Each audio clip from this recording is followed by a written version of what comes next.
এদিক দিয়া মালাকুল মউতের আসবে, মালাকুল মউত আসবে মুমিন বান্দার কাছে। মুমিন বান্দার মৃত্যুটা কত সুন্দর হয়। এবার তারা আয়েশা বলবে, ও মুমিন বান্দার রূহ, আল্লাহ তাআলার রহমতের দিকে ধাবিত হও। যখন মুমিন বান্দাকে আল্লাহ তাআলার রহমতের দিকে ধাবিত হওয়ার কথা বলা হবে, তার তো জান্নাতের সুসংবাদ পাইয়া আরেক আনন্দ কাজ করতেছে। মুমিন বান্দার ঘামের সাথে রূহ বের হয়, শ্বাসের সাথে রূহ বের হয়ে যায়।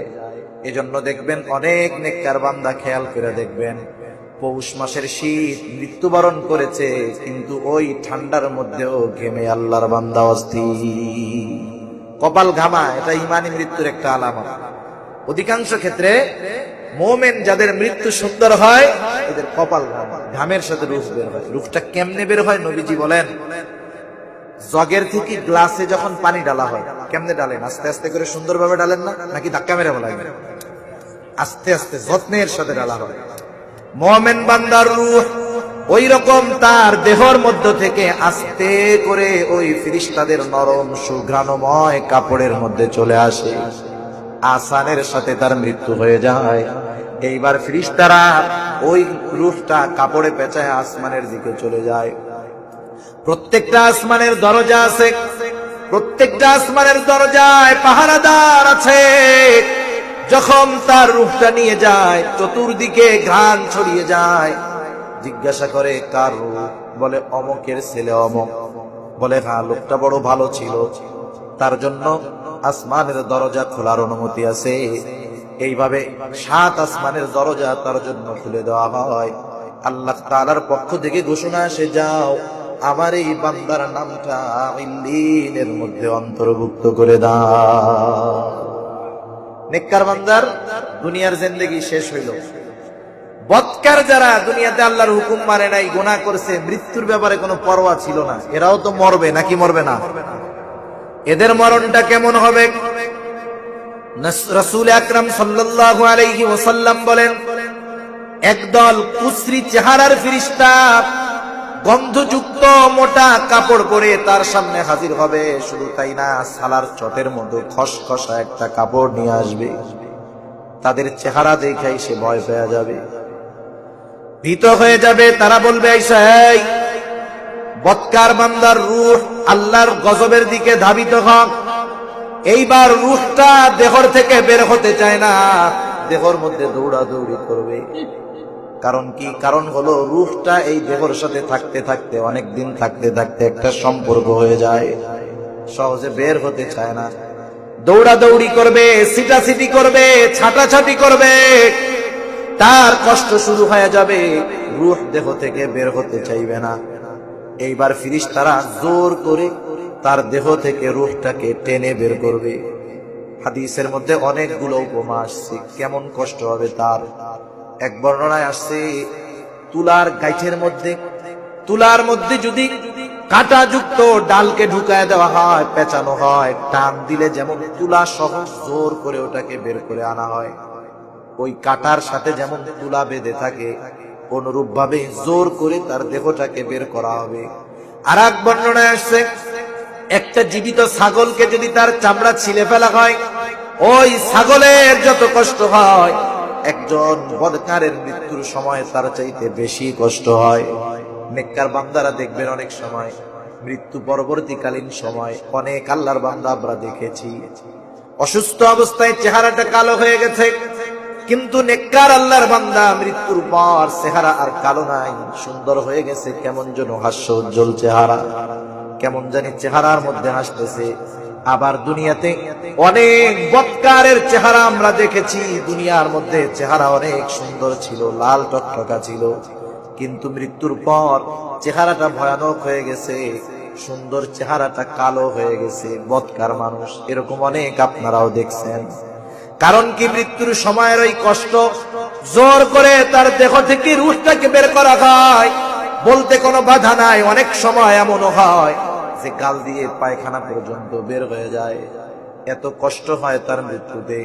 শুধু তাই না, এইবার যখন ওই রূহটাকে পেঁচায়া কাপড়ের মধ্যে নিয়ে রওনা হয়, প্রথম আসমানের কাছে যখন পৌঁছানো হয়, বলা হয় কারু অমুকের ছেলে অমুক, বলে লোকটা দুনিয়াতে বড় বদকার ছিল, তার জন্য আসমানের দরজা খোলার কোনো অনুমতি নাই।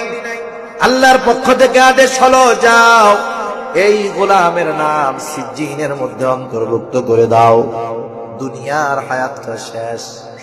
এই যে মৃত্যুটা যখন হয়, তখন কিন্তু আমাদের এলাকায় মাইকের মধ্যে মৃত্যুর এলান দেওয়া হয়, দেয় কি দেয় না? রাসূল আকরাম সাল্লাল্লাহু আলাইহি ওয়াসাল্লাম বলেন, আকসিরু যিকরা হাদিমিল লাযযাত। নবীজি বলেন, তোমরা ওই জিনিসের বেশি বেশি স্মরণ করো যেই জিনিস সকল স্বাদকে বিনষ্ট করে দেয়। সেই জিনিসের স্বাদ, সেই জিনিসের বেশি বেশি স্মরণ করো। সেটা কি? সেটা হলো মাউত, সেটা হলো মাউত। মাউতের কথা বেশি বেশি স্মরণ করো, কারণ একটা মৃত্যু, একজনের মৃত্যু মুহূর্তের ভিতরে সব আনন্দকে মাটি বানায় দিতে পারে। মনে করেন আপনাদের এলাকায় তো বিবাহ অনুষ্ঠান খুব খুব জাঁকজমক করে হয়, ঠিক না? বিশাল জাঁকজমক করে বিবাহ অনুষ্ঠান, বাড়ির ভিতরে লোকজন ভরা, 5 তলা বাড়ি, ভরপুর মানুষজন আনন্দ উদযাপন করতেছে, সবার মনে আনন্দ। আগামী দিন আপনাদের ভাই অথবা বোন অথবা বন্ধু বান্ধবীর বিবাহ, সবাই আনন্দের মধ্যে আছে, খুশির মধ্যে আছে যে আগামী দিন একজনের বিবাহ। ওই বাড়িতে কি কেউ কান্নাকাটি করবে না? সবাই আনন্দে আছে। এখন বলেন তো, ওই আনন্দের অনুষ্ঠানের মধ্যে যার বিবাহ হবে, হঠাৎ করে সে অ্যাক্সিডেন্ট, স্ট্রোক করে মারা গেছে, একটু বলেন না? একজনের মৃত্যুতে একজন মরছে, তাতে কি সবার আনন্দ ঠিকঠাক না থাকবে? পুরা বাড়িটা শোকে অন্ধকার হয়ে যাবে। যেখানে গান বাদ্য চলতেছিল, এক মৃত্যুর মাধ্যমে কোরআন তেলাওয়াত শুরু হয়ে যাবে, ঠিক কিনা বলেন? যারাও একটু আগে মাথার কাপড় ফালাইয়া নাচতেছিল, ওরাও এখন ঘোমটা দিল। একটা মৃত্যু মানুষকে কত পরিবর্তন করে দিতে পারে, চিন্তা করছেন? এই জিনিসের স্মরণ যদি বেশি বেশি থাকে, এই মরণের প্রস্তুতি যদি আমাদের মধ্যে যথাযথভাবে থাকে, তাহলে জীবনটা সুন্দর হবে। এই জন্য মৃত্যুর ভয় অন্তরের মধ্যে রাখার দরকার, মৃত্যুর কথা বেশি বেশি স্মরণ করার দরকার। এজন্য আল্লাহ তাআলা আমাদেরকে জানায় দেন, ও আমার গোলাম, এই দুনিয়াতে তুমি কিন্তু চিরদিন থাকবা না। শুনে নাও, কুল্লু নাফসিন যায়িকাতুল মাউত, প্রত্যেকটি প্রাণকে মৃত্যুর স্বাদ আস্বাদন করতেই হবে। এই মৃত্যু কারো জন্য হবে হাদিয়া, কারো জন্য হবে কষ্টের। অবশ্যই আমরা চাই যে মৃত্যু আমাদের জন্য হাদিয়া হোক, ঠিক কিনা বলেন? হাদিয়া কখন হবে? যখন আমার গোটা জিন্দেগির আমলগুলো সুন্দর হবে, আমি মৃত্যুর ব্যাপারে চিন্তিত থাকবো, ভীত থাকবো। আসলে দুনিয়ামুখী মানুষ যারা, যাদের ধ্যান ধারণায় শুধু দুনিয়া, এরা মৃত্যু নিয়ে চিন্তা করে না। কিন্তু যেই মানুষগুলা নেক আমল করে বেশি, দ্বীনের পথে চলে বেশি, এরাই মৃত্যু নিয়ে বেশি টেনশন করে, ঠিক না? আর যারা দুনিয়া নিয়ে চিন্তা করে, দুনিয়ার মধ্যে ব্যস্ত, এরা মরণকে ভুলে যায়। শয়তান এদেরকে মরার কথা ভুলায় দেয়। সেজন্য দিনদার মানুষেরা মৃত্যুর সময়টা নিয়ে বড় চিন্তিত থাকে।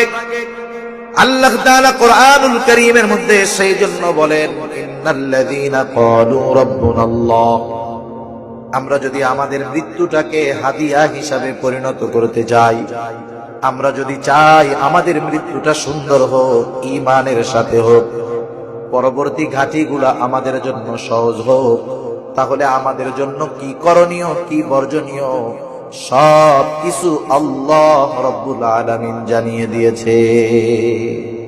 কাদের মৃত্যু সুন্দর হবে জানার দরকার আছে না নাই? আচ্ছা, কোন ছাত্র লেখাপড়া ভালো মতো করে বলেন তো? যেই ছাত্র ওস্তাদের শাসনকে ভয় পায়, যেই ছাত্র মানুষের সামনে, অন্যান্য ছাত্রদের সামনে লজ্জিত হইতে ভয় পায়। ভয় যে শুধু পিটানিকে পায় তা না, অনেকে মান সম্মানেরও ভয় আছে। আমি যদি পড়ালেখা না পারি, ওস্তাদ সবার সামনে দাঁড়া করাবেন, 2-4টা কথা বলবেন, এটা আমার জন্য হানিকর, আমি এই লজ্জিত হতে চাই না, আমি এটাকে ভয় পাই, এই জন্য আমি লেখাপড়া ঠিক মতো করবো। অথবা ওস্তাদ সবার সামনে আমার একটা পিটুনি দিবেন, এটা আমার জন্য লজ্জার ব্যাপার, আমি ওই লজ্জায় পড়তে চাই না, এই জন্য আমি লেখাপড়া করব। অনুরূপ ভাবে যেই মানুষগুলা মৃত্যুর সময়কে ভয় পায়, কিয়ামতের দিন লজ্জিত হতে চায় না, ওরা দুনিয়ার জগতে আল্লাহ তাআলার আদেশ নিষেধ মেনে চলে এবং তারা মৃত্যুকে ভয় পায়, ঠিক কিনা বলেন? এজন্যই আল্লাহ রাব্বুল আলামিন বলেন, ইন্নাল্লাযীনা ক্বালু রাব্বুনাল্লাহ, নিশ্চয়ই যারা বলে আমাদের রব হলো আল্লাহ। একটু জবান খুলে বলেন, আমাদের রব কে?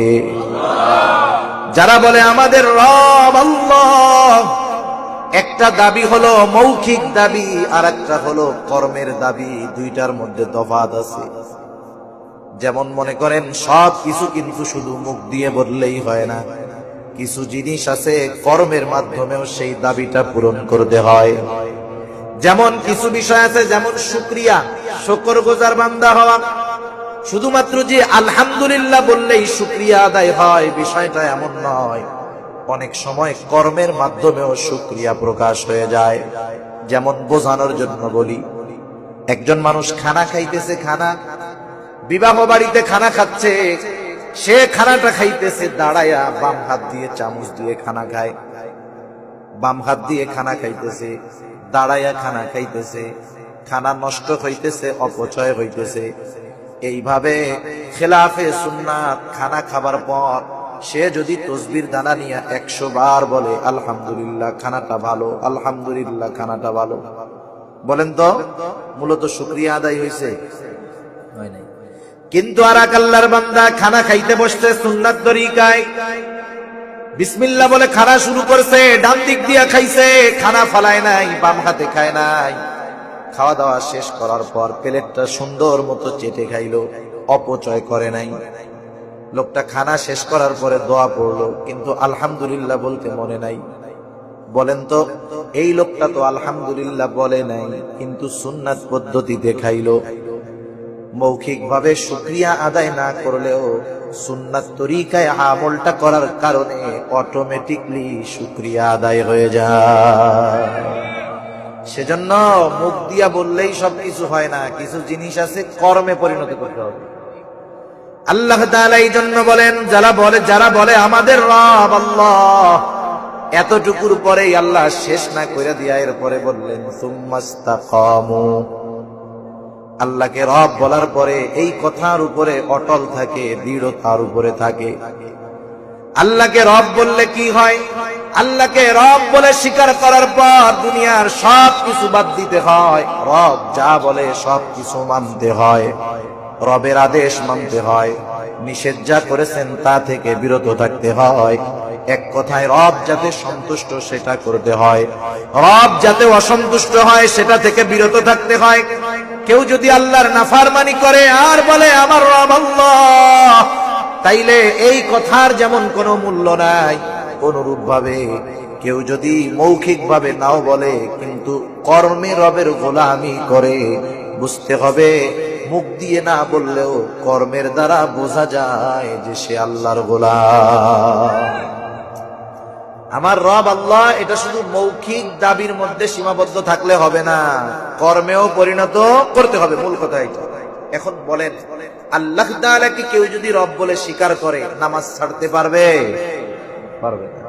বেনামাজি যদি বলে আমার রব আল্লাহ, আমি আল্লাহর খাঁটি গোলাম, এই দাবি যদি করে, আপনি কি বলবেন? তুমি একটা ভণ্ড, তুমি একটা মিথ্যাবাদী। তুমি কেমনে রব আল্লাহকে রব বলো? কেমনে তুমি রব আল্লাহকে তোমার প্রতিপালক বলো, অথচ তুমি তোমার রবের আদেশ মানো না, নিষেধ মানো না? তুমি আর একটা মুনাফিক, তোমার মুখে একটা, কর্মে আর একটা, অন্তরে আর একটা, ঠিক কিনা বলো?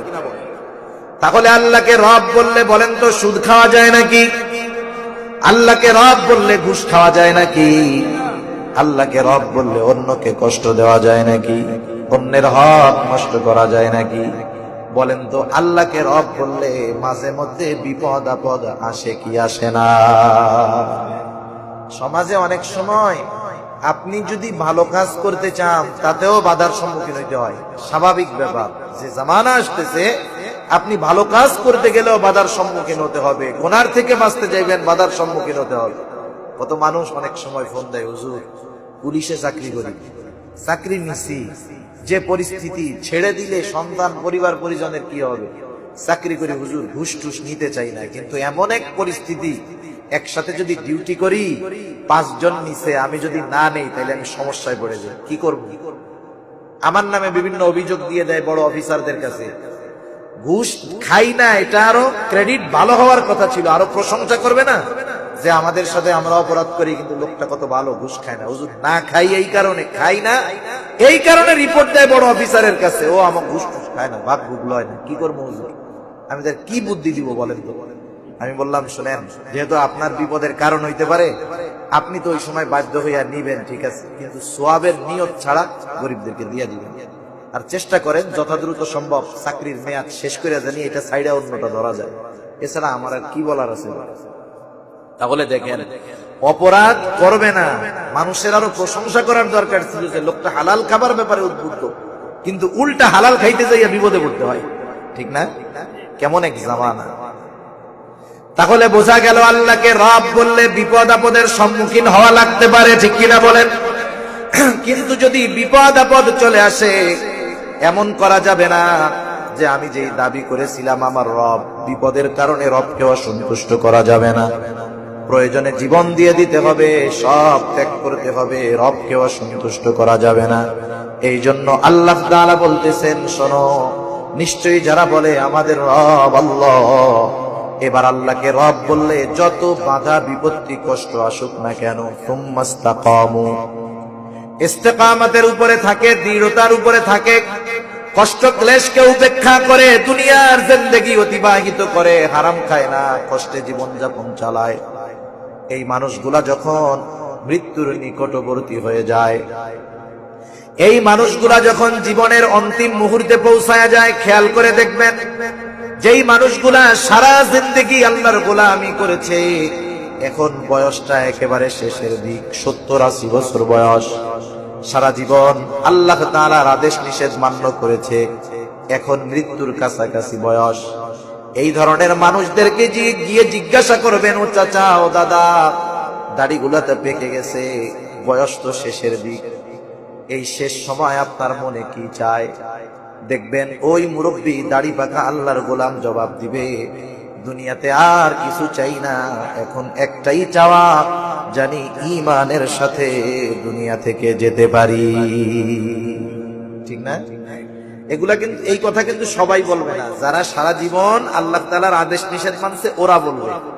আর যারা দুনিয়াদার, অনেক দুনিয়াদারের সাথে আমাদের পরিচয় আছে, লাঠি ধরে খুন খুন করে হাঁটতেছে, কাঁপে, বসে চা খাইতেছে আর বলে, হুজুর এত বছর বিদেশ করছি হুজুর, প্রায় 80 কোঠায় বয়স হুজুর, আমার 4টা ছেলে, 3টা বাড়ি হয়ে গেছে, আর একটা বাড়ি যদি ছেলেরে বানায়, আর একটা ছেলেরে বানায় দিতে পারতাম, তাইলে মইরাও শান্তি পাইতাম।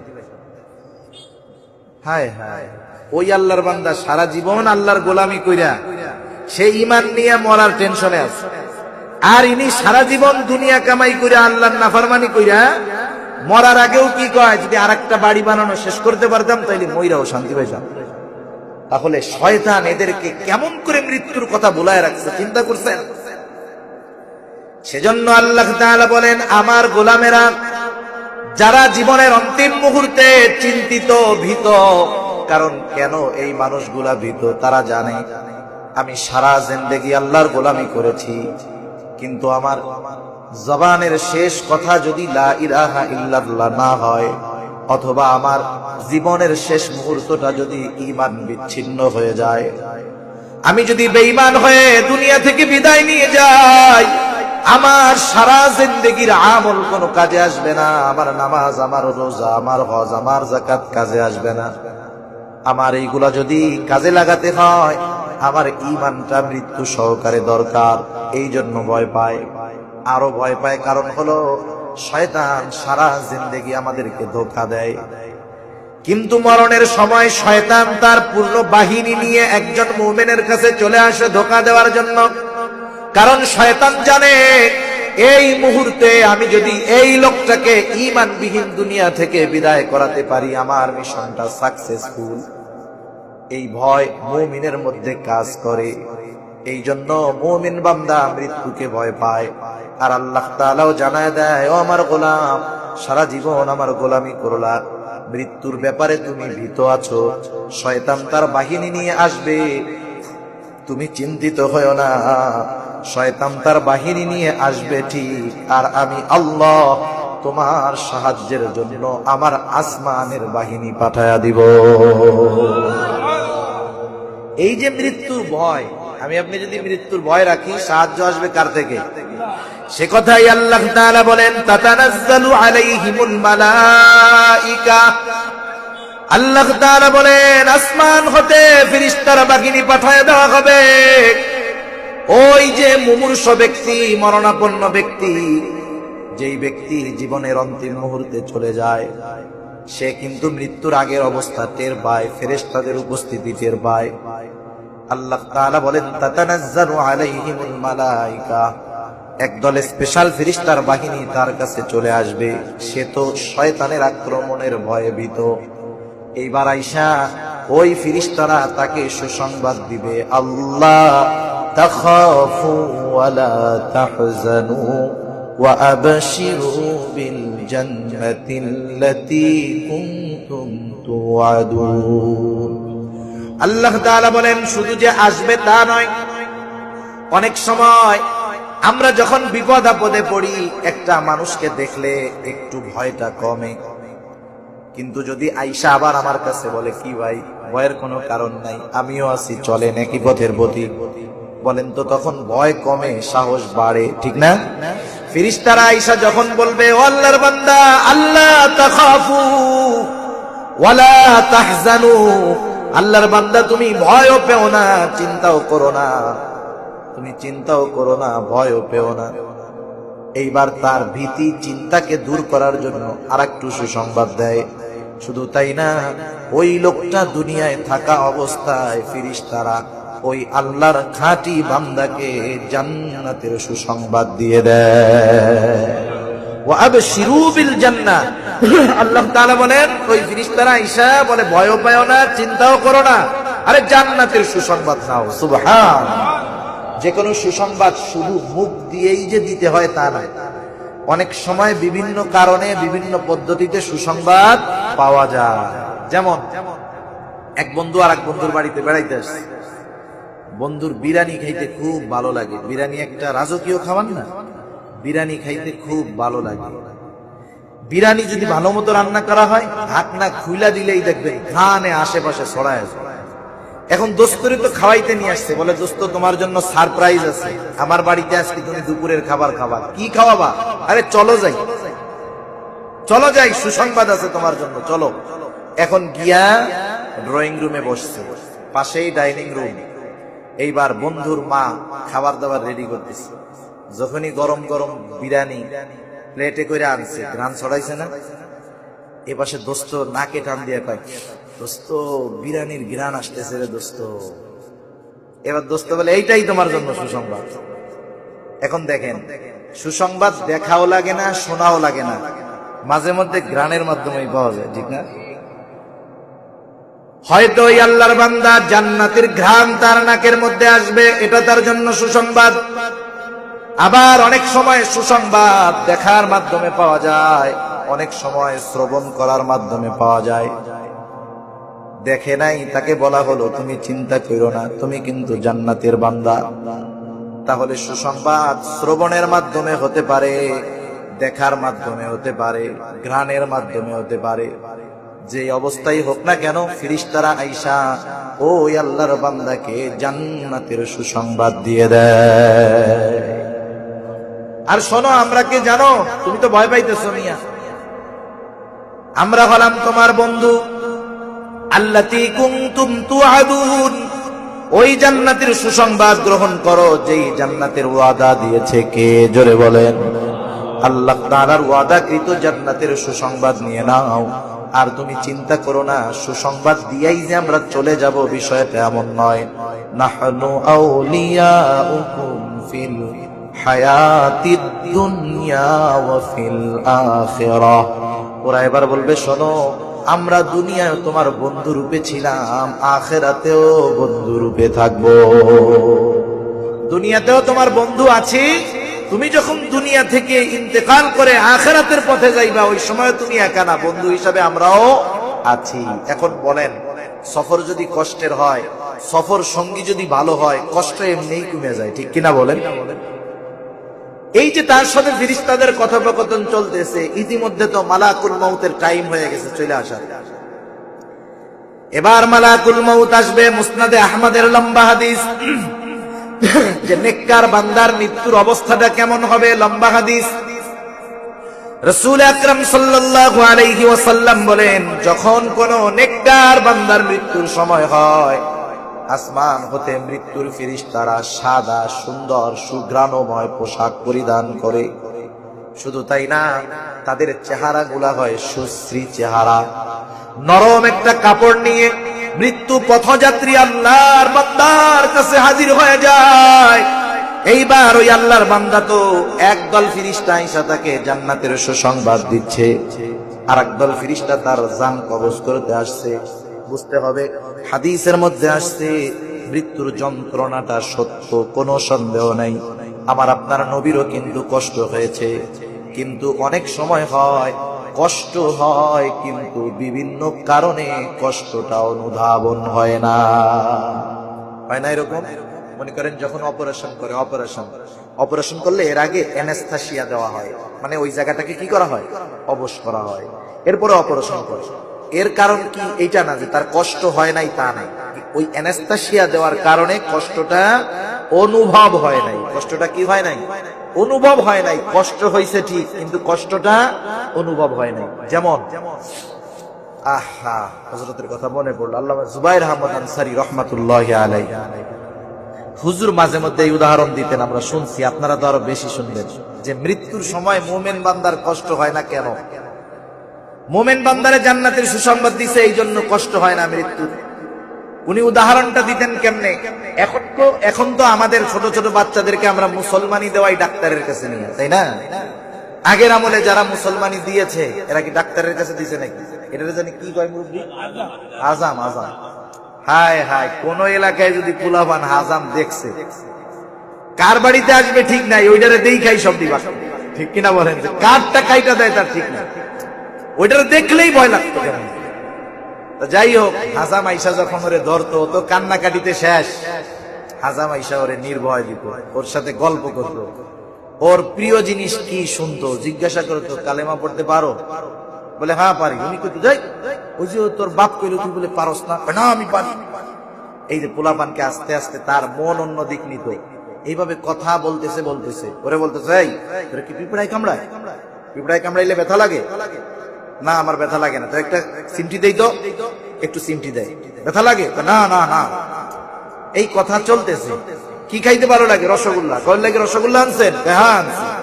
একটু পরে দেখা যাইতো কি কথার ফাঁকে কোন সময় কাইটা তেনা তোনা ভেজানো শেষ, ঠিক কিনা? এখন বলেন তো, ওর মনটাকে অন্যদিকে ঘুরায় নিয়ে গেছে, এই দিক দিয়া কাটাকাটির কাম শেষ। ওর খেয়াল যদি এই দিকে থাকতো অবশ্যই কষ্ট অনুভব হইতো। কষ্ট হয় নাই তা না, কষ্ট কিন্তু হইছে, কিন্তু মন অন্যদিক থাকার কারণে কষ্ট হওয়ার পরেও সেটা টের পায় না। ওই দল ফেরেশতা এসে তারে দিবে জান্নাতের সুসংবাদ, তখন হলো জান্নাতের চিন্তায় অস্থির। এদিক দিয়া মালাকুল মউতের আসবে, মালাকুল মউত আসবে মুমিন বান্দার কাছে। মুমিন বান্দার মৃত্যুটা কত সুন্দর হয়। এবার তারা আইসা বলবে, ও মুমিন বান্দার রূহ, আল্লাহ তাআলার রহমতের দিকে ধাবিত হও। যখন মুমিন বান্দাকে আল্লাহ তাআলার রহমতের দিকে ধাবিত হওয়ার কথা বলা হবে, তার তো জান্নাতের সুসংবাদ পাইয়া আরেক আনন্দ কাজ করতেছে। মুমিন বান্দার ঘামের সাথে রূহ বের হয়, শ্বাসের সাথে রূহ বের হয়ে যায়। এজন্য দেখবেন অনেক নেককার বান্দা, খেয়াল করে দেখবেন, পৌষ মাসের শীত মৃত্যুবরণ করেছে, কিন্তু ওই ঠান্ডার মধ্যেও ঘেমে আল্লাহর বান্দা অস্থির। কপাল ঘামা, এটা ইমানি মৃত্যুর একটা আলামত। অধিকাংশ ক্ষেত্রে মুমিন যাদের মৃত্যু সুন্দর হয়, এদের কপাল ঘামা, ঘামের সাথে রূহ বের হয়। রূহটা কেমনে বের হয়? নবীজি বলেন, জগের থেকে গ্লাসে যখন পানি ডালা হয়, কেমনে ডালেন? আস্তে আস্তে করে সুন্দরভাবে ডালেন না, নাকি ধাক্কা মেরে বলেন? আস্তে আস্তে যত্নের সাথে ডালা হয়। মুমিন বান্দার রূহ ওই রকম তার দেহর মধ্য থেকে আস্তে করে ওই ফেরেশতাদের নরম সুঘ্রাণময় কাপড়ের মধ্যে চলে আসে। আসানের সাথে তার মৃত্যু হয়ে যায়। এইবার ফেরেশতারা ওই রূহটা কাপড়ে পেঁচায় আসমানের দিকে চলে যায়। প্রত্যেকটা আসমানের দরজা আছে, প্রত্যেকটা আসমানের দরজায় পাহারাদার আছে।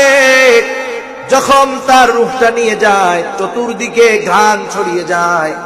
জিজ্ঞাসা করে কার রূহ? বলে অমকের ছেলে অমক। বলে হ্যাঁ, লোকটা বড় ভালো ছিল, তার জন্য আসমানের দরজা খোলার অনুমতি আছে। এইভাবে 7 আসমানের দরজা তার জন্য খুলে দেওয়া হয়। আল্লাহ তাআলার পক্ষ থেকে ঘোষণা আসে, যাও আমার এই বান্দার নামটা ইল্লিনের মধ্যে অন্তর্ভুক্ত করে দাও। নেককার বান্দার দুনিয়ার জিন্দেগি শেষ হইল। বদকার যারা দুনিয়াতে আল্লাহর হুকুম মানে নাই, গুনাহ করছে, মৃত্যুর ব্যাপারে কোনো পরোয়া ছিল না, এরাও তো মরবে নাকি মরবে না? এদের মরণটা কেমন হবে? রাসূল আকরাম সাল্লাল্লাহু আলাইহি ওয়াসাল্লাম বলেন, একদল কুশ্রী চেহারার ফেরেশতা গন্ধযুক্ত মোটা কাপড় পরে তার সামনে হাজির হবে। শুধু তাই না, সালার চটের মধ্যে খসখসা একটা কাপড় নিয়ে আসবে। তাদের চেহারা দেখাই সে ভয় পেয়ে যাবে, ভীত হয়ে যাবে। তারা বলবে, এই বদকার বান্দার রূহ আল্লাহর গজবের দিকে ধাবিত হোক। এইবার রূহটা দেহর থেকে বের হতে চায় না, দেহর মধ্যে দৌড়াদৌড়ি করবে। কারণ কি? কারণ হলো রূহটা এই দেহর সাথে থাকতে থাকতে, অনেক দিন থাকতে থাকতে একটা সম্পর্ক হয়ে যায়, সহজে বের হতে চায় না। দৌড়াদৌড়ি করবে, সিটাসিটি করবে, ছাটাছাটি করবে, তার কষ্ট শুরু হয়ে যাবে, রূহ দেহ থেকে বের হতে চাইবে না। এইবার ফেরেশতারা জোর করে তার দেহ থেকে রূহটাকে টেনে বের করবে। হাদিসের মধ্যে অনেকগুলো উপমা আসছে, কেমন কষ্ট হবে তার। এক বর্ণনায় আসছে, তুলার মধ্যে যদি কাঁটাযুক্ত ডালকে ঢুকায় দেওয়া হয়, পেঁচানো হয়, টান দিলে যেমন তুলা সহ জোর করে ওটাকে বের করে আনা হয়, ওই কাঁটার সাথে যেমন তুলা বেঁধে থাকে, অনুরূপ ভাবে জোর করে তার দেহটাকে বের করা হবে। আর এক বর্ণনায় আসছে, একটা জীবিত ছাগলকে যদি তার চামড়া ছিলে ফেলা হয়, ওই ছাগলের যত কষ্ট হয়, একজন বদকারের মৃত্যুর সময় তার চাইতে বেশি কষ্ট হয়। নেককার বান্দারা দেখবেন অনেক সময় মৃত্যু পরবর্তীকালীন সময়, অনেক আল্লাহর বান্দা আমরা দেখেছি অসুস্থ অবস্থায় চেহারাটা কালো হয়ে গেছে, কিন্তু নেককার আল্লাহর বান্দা মৃত্যুর পর চেহারা আর কালো নাই, সুন্দর হয়ে গেছে। কেমন যেন হাস্য উজ্জ্বল চেহারা, কেমন জানি চেহারার মধ্যে হাসতেছে। আবার দুনিয়াতে অনেক বদকারের চেহারা আমরা দেখেছি, দুনিয়ার মধ্যে চেহারা অনেক সুন্দর ছিল, লাল টকটকা ছিল, কিন্তু মৃত্যুর পর চেহারাটা ভয়ানক হয়ে গেছে, সুন্দর চেহারাটা কালো হয়ে গেছে। বদকার মানুষ এরকম অনেক আপনারাও দেখছেন। কারণ কি? মৃত্যুর সময়ের ওই কষ্ট, জোর করে তার দেহ থেকে রূহটাকে বের করা হয়, বলতে কোনো বাধা নাই। অনেক সময় এমনও হয় যে গাল দিয়ে পায়খানা পর্যন্ত বের হয়ে যায়, এত কষ্ট হয় তার মৃত্যুতে। শুধু তাই না, এইবার যখন ওই রূহটাকে পেঁচায়া কাপড়ের মধ্যে নিয়ে রওনা হয়, প্রথম আসমানের কাছে যখন পৌঁছানো হয়, বলা হয় কারু? অমুকের ছেলে অমুক। বলে লোকটা দুনিয়াতে বড় বদকার ছিল, তার জন্য আসমানের দরজা খোলার কোনো অনুমতি নাই। আল্লাহর পক্ষ থেকে আদেশ হলো, যাও এই গোলামের নাম সিজ্জিনের মধ্যে অন্তর্ভুক্ত করে দাও, দুনিয়ার হায়াতটা শেষ। এই যে মৃত্যুটা যখন হয়, তখন কিন্তু আমাদের এলাকায় মাইকের মধ্যে মৃত্যুর অ্যালার্ম দেওয়া হয়, দেয় কি দেয় না? মারা যায় যখন কেউ, কি বলে অমুকের ছেলে অমুক আজ বিকাল 5 ঘটিকায় ইন্তেকাল করিয়াছে, আগামী দিন সকাল 8টায় তার জানাজা হবে। দুনিয়ার মেয়াদ শেষ হওয়ার পরে ঘোষণা করে ইন্তেকাল। ইন্তেকাল শব্দের অর্থ স্থানান্তরিত হওয়া। মৃত্যুর মাধ্যমে সবকিছু শেষ হয় না, বরং নতুন কিছু শুরু হয়। মৃত্যুর মাধ্যমে কি হয়? নতুন কিছু শুরু হয়। যেমন চাঁদ, যেমন 28 তারিখে আমাবস্যার রাত, আমাবস্যার রাত হওয়া মানেই যে চাঁদ শেষ তা না, নতুন চাঁদের সংবাদ আমরা পেয়ে যাই যে আগামী দিন নতুন চাঁদ উঠবে। মৃত্যুর মাধ্যমে নতুন এক জগতের শুরু, নতুন এক মঞ্জিলের শুরু। এজন্য মৃত্যুর পরে বলা হয় অমুকের ছেলে অমুক ইন্তেকাল করিয়াছে। ইন্তেকাল মানে স্থানান্তরিত হওয়া। তার মানে বলে আব্দুর রহিম, আব্দুল করিম, এটা কি? মূলত এই বডির নাম।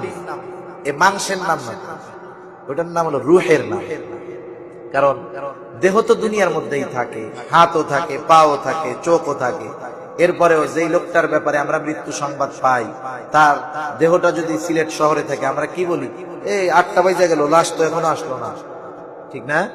তখন কিন্তু বলে না যে আব্দুল করিম তো আসলো না, আব্দুল রহিম তো আসলো না, তখন কি বলে?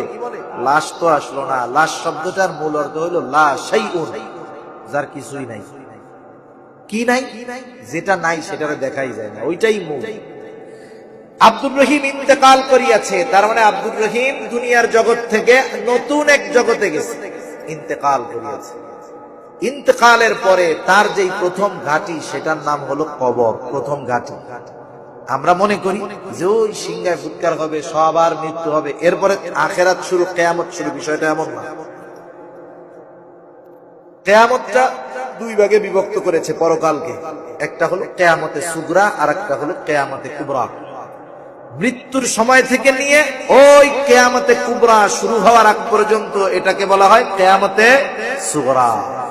মৃত্যু থেকে শুরু, আখিরাতের প্রথম ঘাঁটি, ছোট কিয়ামত শুরু। কবরে নিয়ে আমারে আপনারে রাখবে, রাখবে না সবাই?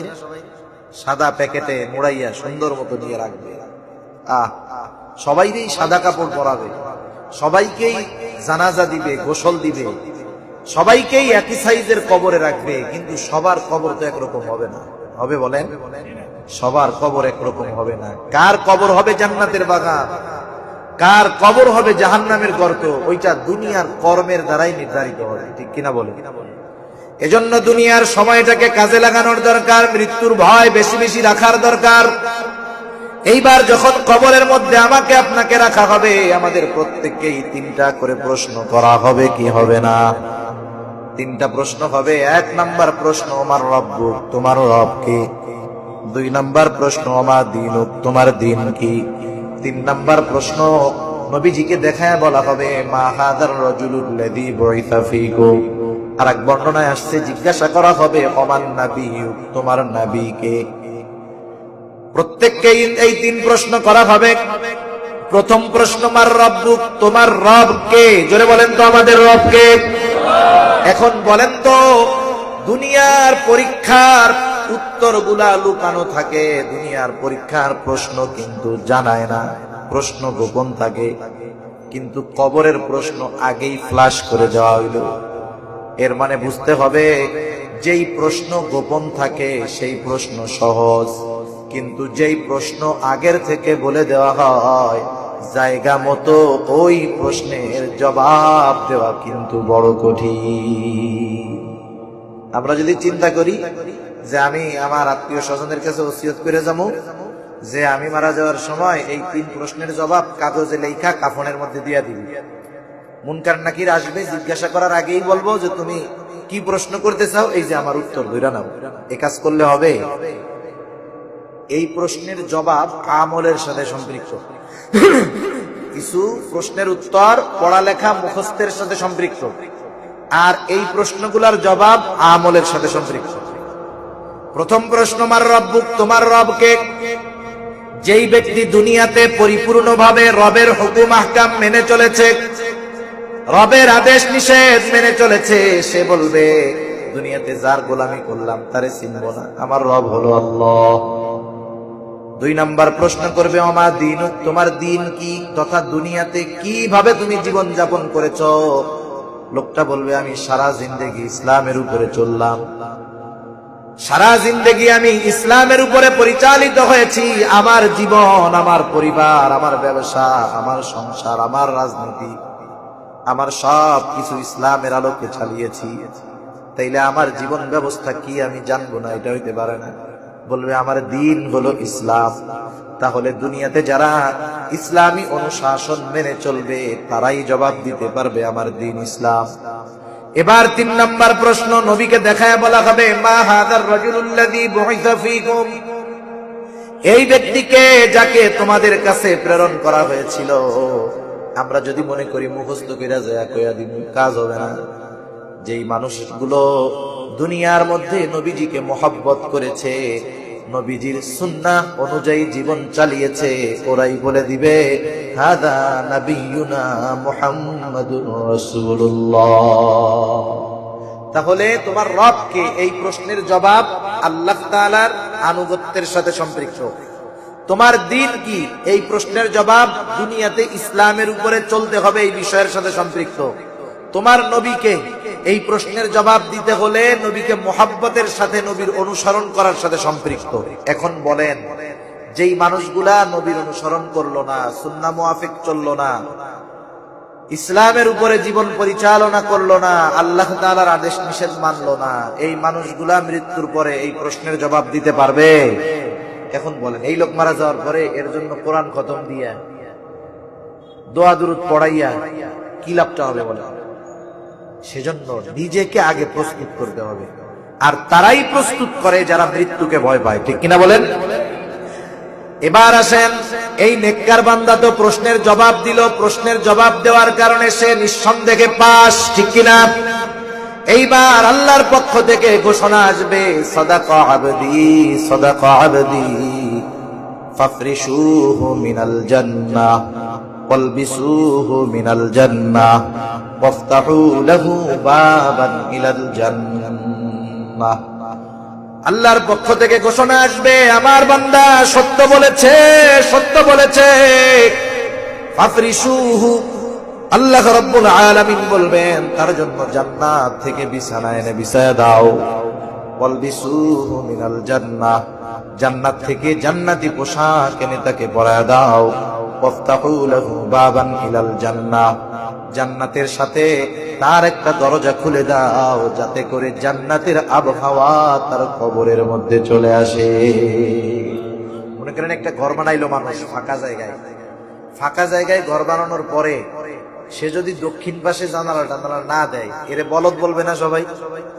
ও যদি দক্ষিণ পাশে একটা জানালা ছোট্ট করে খুলে দেয়, আহা, ওই ঘরের মধ্যে কি শান্তি, কি আরামিনা লাগবে, ঠিক না?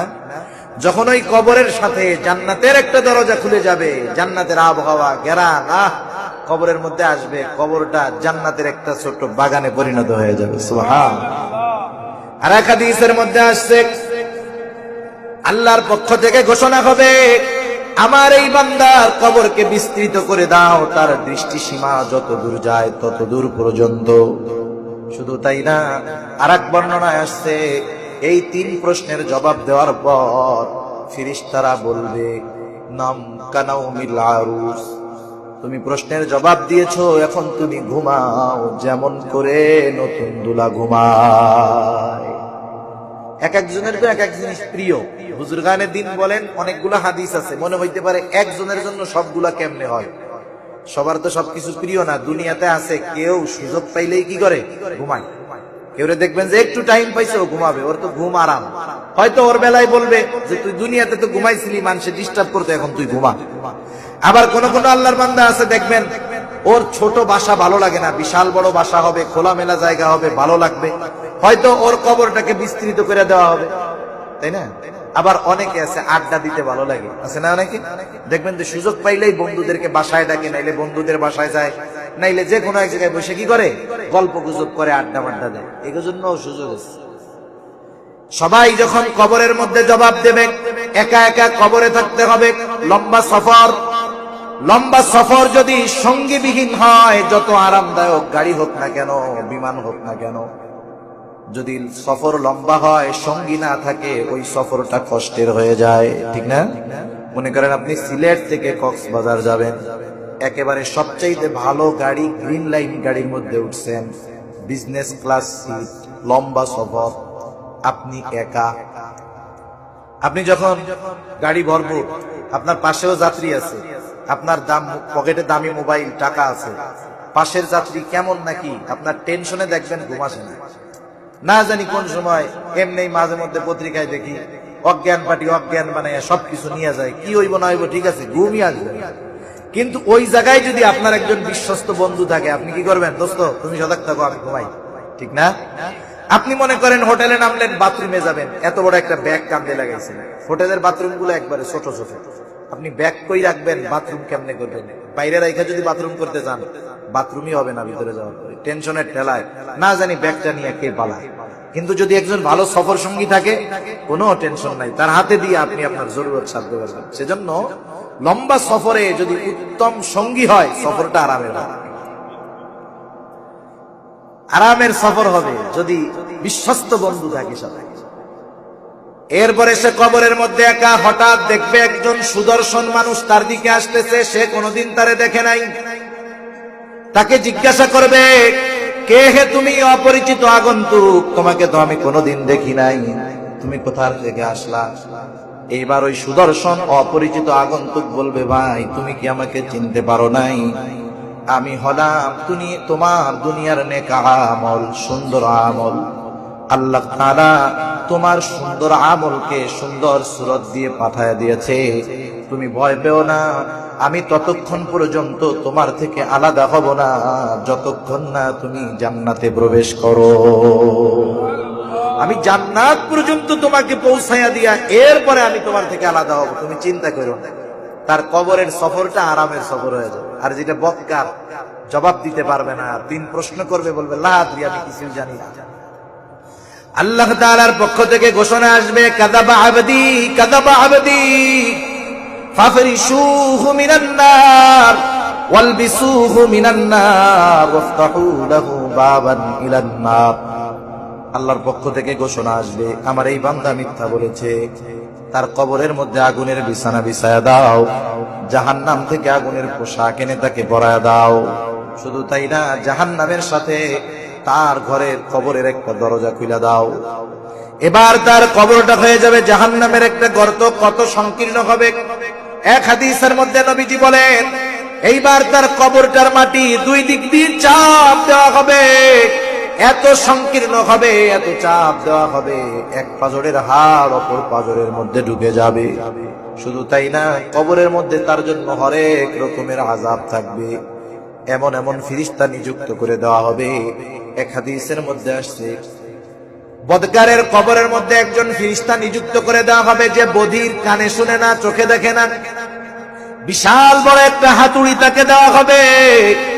এইবার যখন আঘাত করবে তাকে, আঘাত করার সাথে সাথে 70 হাত মাটির নিচে চলে যাবে, আবার উপরে তোলা হবে, আবার মারা হবে।